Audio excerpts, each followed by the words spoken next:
our friend Julie. So I'm going to bring up Julie. Julie, how are you? Good. How are you? All right. Where are you at? Like the movie theater or It's my something? basement. It's all Okay. superheroes and music for Nice. Star Wars. Awesome. Yeah. Very, very cool. So tell me a little bit how's your network marketing journey been? How long you been in? What are you Well, up to? I mean, a long time ago, I did like Mary Kay when I turned 18. That was a disaster and did all those and failed miserably. So I was done with it until Why just was it a disaster? Like because what I was made it a 18 disaster? and it was not at all what I wanted to do. And it was just parties and pushing things. And I was like, not my thing. So, and then I taught ballroom dance for a long time and then it just wasn't something I wanted to do. And then actually the last 5 years, probably, I was looking for my son, my oldest, who has Tourette's. I was, done with doctors and on this mission to find something to help myself. And so we did like the CBD route. I tested them all for years and nothing. And then that's how I ended up where I'm at now. And I decided, like, if I was going to do this, I was going to do it exactly what they say. Like, there's no option. Like, this is going to be the one, like, you know, everyone's like, oh, another one, but I'm going to be like the millionaire. I've decided. So So you've been in this company 5 years? no, they're only two Oh, and a half years. I've been here since 420 last year, actually. So just over a year, oddly nice. enough. So a little bit over a year, Yeah. year and a few months. Hmm. Okay. And so where are you at with the company? How are you? I'm doing okay. I mean, it's not bad. It's Okay. better than I've ever done. I have Okay. like recruited the dead, like, and you're trying to drag them. I've got all of them. I have 14 people that I've recruited. 3 are good. I'm guessing just as I change my energy, I'm going to attract better people. But I'm, they all say the chronic overthinker, but I'm like in learning mode, especially with all this, like all the things always happening. And I'm like the FOMO. I'm like, I have to go. I have to do this. I have to do that. But it's like, I can't just go do it. And I have it like planned out. Now I have the planner and the journal and stuff. I'm like, I got it all. That's all I've been waiting for. It's like a system. I can just go bam, bam, bam and be done for the day. Except I like allergic to doing it. I don't know what the problem is. I just, I don't know. Are there, are there other things in your life over the past that you really wanted to do, but just couldn't bring yourself to do them? Things that you started but didn't finish and things Oh like yeah. that? Yeah. Um, well, that's part of the thing is I've been into the Joe Dispenza and all that. And like, I absolutely love this stuff and I'm there mentally, but it's like, and then I open my eyes in real life is 180 from that. So it's hard to go back and forth. And What do you mean by that? like, there's not so much peace. Like it's constant hell, if you will. So it's What's hard. hell? Like Like what do you mean? I don't know what me you're and my talking about. husband don't get along. Hmm. You and your Um, husband, mm-hmm, your usually. current husband. Okay. Mm-hmm. But it's, it's an issue obviously, but we're trying. And then, with my oldest with issues too. And it's a lot of tension all the time. So it's like, I'm trying to do that. Like I get to that point and I'm like, change, from the book. And I'm like, just not. So I've been super focused on making this huge, like the business part, but it's like I just keep thinking and thinking, and now I tried out a group like my niche, and I don't really like it because I'm just finding more moms that want to teach or do or help in a way. So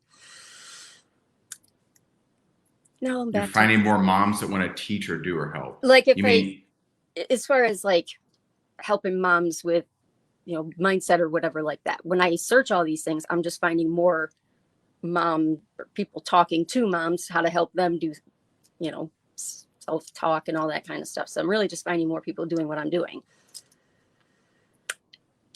So so you're a few things here. You know, one is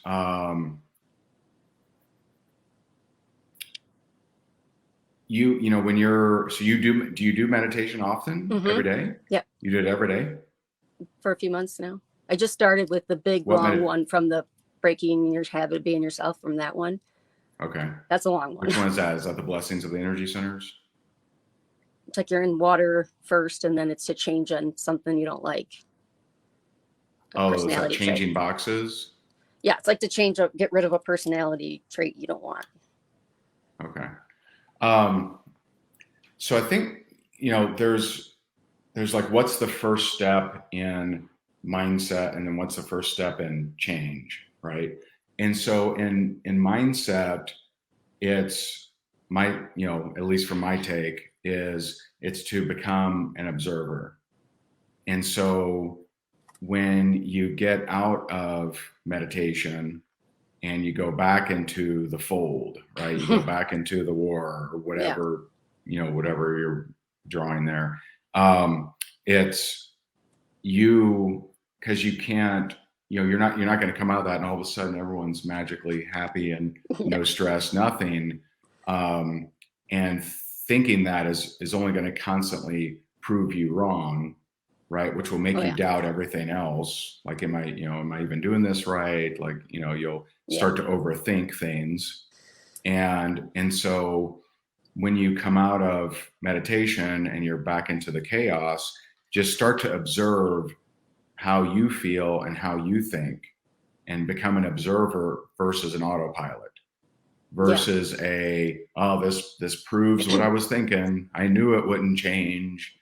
And so long as you fire that muscle, that emotion, it only gets stronger and stronger and stronger. So soon you get even better at proving yourself right, which is actually the opposite of what you actually want. And so you can, as an observer, you can alter your reaction to the world around you.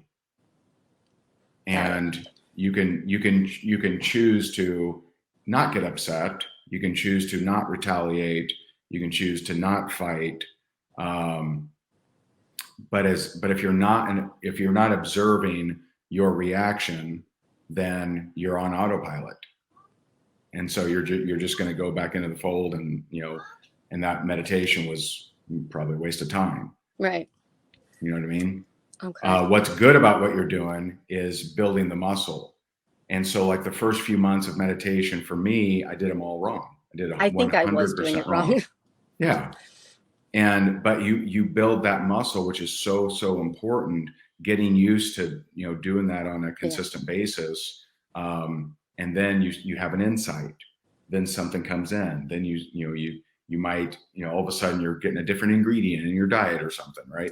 And so, building that muscle is extremely important, and you're doing that, which is big. But the two things I would suggest, one will be both, I wouldn't say are easy, but without them, there's just not going to be change. The first one is, like I said, I think your camera's off. Sorry. The first one is, become an observer of how you are reacting, not how others are being, right? They're going to be whatever they be, right? They're going to show up however they, antagonistic or angry or whatever that is. And so you observe, normally I would react this way, but you know what? I'm just not going to go there today. And so you start to build a pattern of observing before reacting. So you're no longer on autopilot, and you'll see things change around you, not instantly, but you'll see it, change around you over time. The second thing, and this is where you have to find some time in your day. One of the most powerful things that I got from Dr. Joe Dispenza is he has different walking meditations. Yeah. And not that you have to do the walking meditations necessarily. I mean, I'm not saying not to. I mean, go for it. But for you to pick pieces of your day where do you go to a job? You work from home the whole time, or? I'm here, with kids. Okay. Fun. And how old are your kids? 6 and 11. Okay. So are you ever walking by yourself, like ever? Oh yeah. I go outside by yourself. By yourself? Yeah. Okay. Oh yeah. So what I suggest you do is what he calls, he actually calls it walk as it. I kind of prefer walk as if, whatever. But so this is like a walking trance, and you look off into the horizon. You don't focus on anything. You don't focus on a sign or a cloud or a tree or, you know, a bunny rabbit or whatever.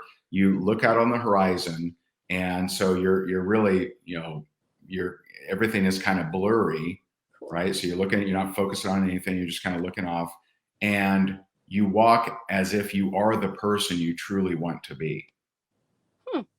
And I do this when I'm walking through the airports, right? I'm dragging my luggage, and I just kind of zombie out. I just do a walking trance, and you know, you're still aware, like I'm not going to bump into people. I mean, I can focus when I need to, but I'm walking as if, you know, I'm that person that's impacting people all over the world and helping them become impactors. That not only are we building schools, but we're helping legions of other people build schools and orphanages and abuse centers and, you know, medical centers or whatever, right? And so, you know, I walk as if I'm, you know, walking up on stage and feeling the lights of 100,000 people in a coliseum and helping our students get on stages like that.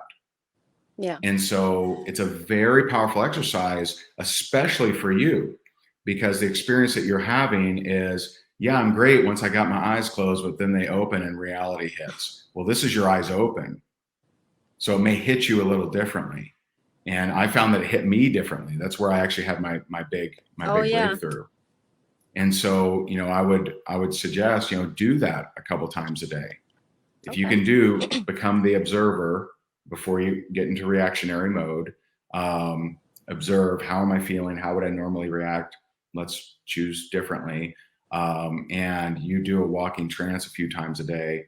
I think that'll really help you. It can be just even for a minute. Like if you really step into it, it'll really help you. Now, if you haven't, and this would probably be before the walking, you know, trance, I would write down, what is it that you want? So I'll ask you here now to help you with this. What is it that you actually want?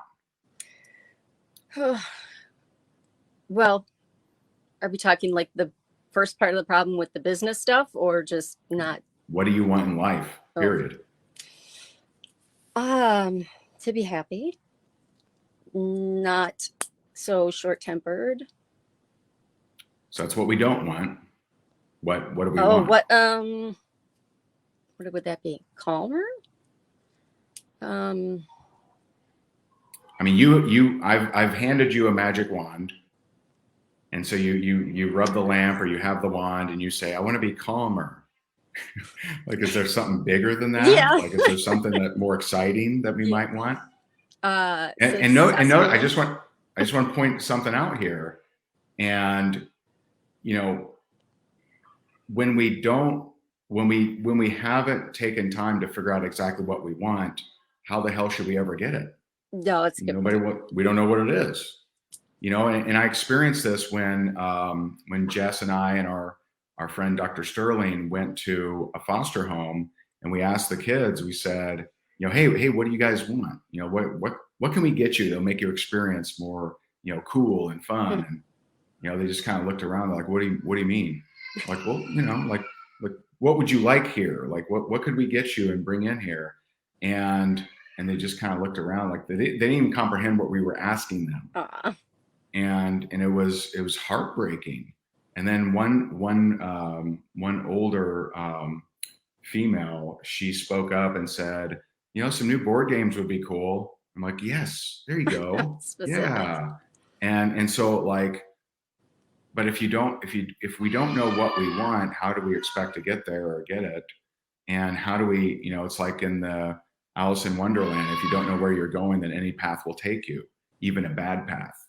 It's true. So even a path of abuse, even a path of negativity, even a path, if we don't know what we want or where we're going, then just keep doing what you're doing, right?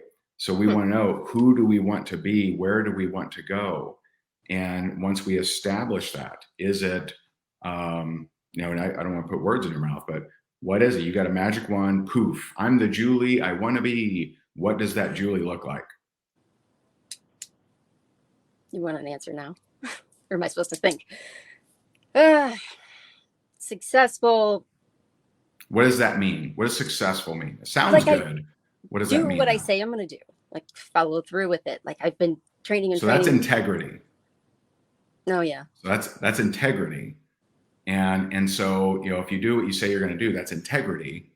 And so I'm wondering here, do you tell yourself that you're going to do things but don't do them? Yeah, as far as like the prospecting and stuff, and then I just find every other thing that's not right, so I can't do it. And So it starts, this is a big deal because it's very, unless someone's just a con artist, right? Unless someone is just like a scammer, it's very difficult if we don't keep our word with ourselves for us to expect anyone to trust us. For us to expect, and we don't ever say that consciously. We don't say, I don't think people trust me. Like we never say that. Right. But subconsciously, if we say, I'm going to go for that run, I'm going to write that book, I'm going to reach out to 10 people, and we don't do it, every time it's a chipping away at how we believe in ourselves and our integrity with ourselves, which impacts every other piece of integrity in our entire life. I don't know why that just brought something up that might have something to do with that. My best friend a long time ago, we were actually starting a business, and because I was a makeup artist, and we had a lot of money put into it, and we were going to do this, and then like right before my wedding, she killed herself. I don't know what that that might have something to do with that. I don't know. Just popped in my head. Were you excited about that business? Oh yeah, we both were. So you may draw the conclusion that the more excited and the more I show up for my business, tragedy follows. How does that feel? That makes more sense. And I honestly never even put it together until something you just said. Because 95% of what's going on is our subconscious. Right. 5% is what we consciously think. I think I want a sandwich now, right? 95% is just on autopilot and patterns and addictions to emotions. And we're just this, meat suit that's on, someone else is pulling the strings. We're not pulling the strings, right? Because all the programming and things that we've observed, that we've translated, are running ourselves. Right. And so there is no compartmentalization of, I was super excited about a business. I think it was going to go amazing. And then my best friend in the world killed herself. And, that's a compartmentalized thing. Now we can just run a new business, right? No, it draws, what's the conclusion I could draw? So what's the conclusion you drew from that unfortunate thing that happened? Honestly, I didn't even think anything of the business part of it. I mean, it was taking a while, like, to get started and do that and stuff, but I honestly didn't even I didn't care about the business part of it after that. I was just in shock. And right after that. Right. But before that, it sounds like you guys were excited and fired up. Oh yeah, we definitely were. And then, yeah, I don't know. I honestly never really, I would see, our papers and stuff every once in a while that I have for taxes, and I was like, lose it. But I honestly never thought anything more. I was mad at her, but sure. I mean, just in general, I've had way too many suicides in my life, but that one, was the worst. So a business just never even crossed my mind again. That wasn't, like, I was a makeup artist for 20 years. This was just an addition. So it didn't faze me that much, but never really thought about it. Well, if it's coming up, it's trying to tell you something. Yeah, just now it's weird that I don't. And I just really believe that that there could very easily and understandably be a conclusion of the more excited I get about business, the more I get into business. And so if we associate excitement about business with tragedy, then the only way to escape tragedy is not be excited about business, is not go after it with business. As long as I, play it small in business and I don't get too excited and I don't go too hard, then tragedy hopefully will not happen. Never consciously thought that, but that sounds about right. So how do I fix it? Well, you can understand. So first, just a step, way back here Yeah. is figure out what you actually want. Like what version of you would be, holy shit, that's amazing. I can't believe I've become this Julie. Like what would that be? What would that look like? Would you be inspiring people? Would you be impacting people? Would you be building stuff? Would you be, Ferraris? Would you be like what would, I don't want to put words in your mouth. No. What would that look like? The most powerful version of Julie that exists. Well, I would have a ton of money, and it would be like every birthday I do the suicide donation things and awareness. So that would still be a lot more, and just helping people, obviously, because she was the 13th one since I was in high school, and that's ridiculous. So, yeah, that's a big deal. And just be home, but not like a stay-at-home mom, like people say it's a bad thing. I could work a few hours a day and actually be there and raise my kids and stuff, and not have to worry about money, so I could do everything, for everybody else too. I kind of want to be you when I grow up. I mean, you have a very unique story. I mean, yeah, you could certainly give money. Like I could give money to, and we have to help with foster care, but instead I'm rolling up my sleeves and I'm being involved, and so can you. And what I just want you to understand that when you go into this kind of world, you have the possibility of actually preventing suicides. Yeah. And you sharing your story. And so, you already have a story, like many people, of trauma, right? Yours is, unique, just like mine is unique, just like everyone else has something unique.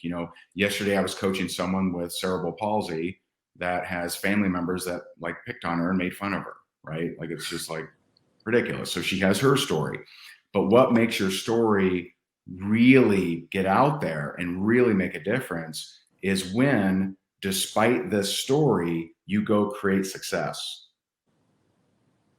And so I want you to think about, yes, you can certainly go out there, make lots of money and crush it, give it to them.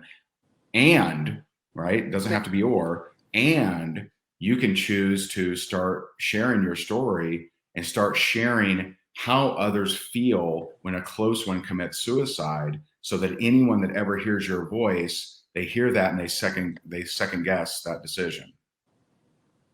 So you could be saving marriages, you could be saving moms and dads, you could be saving, best friends, you could be saving, different important businesses that we're launching. You could be saving all kinds of people by you sharing your story.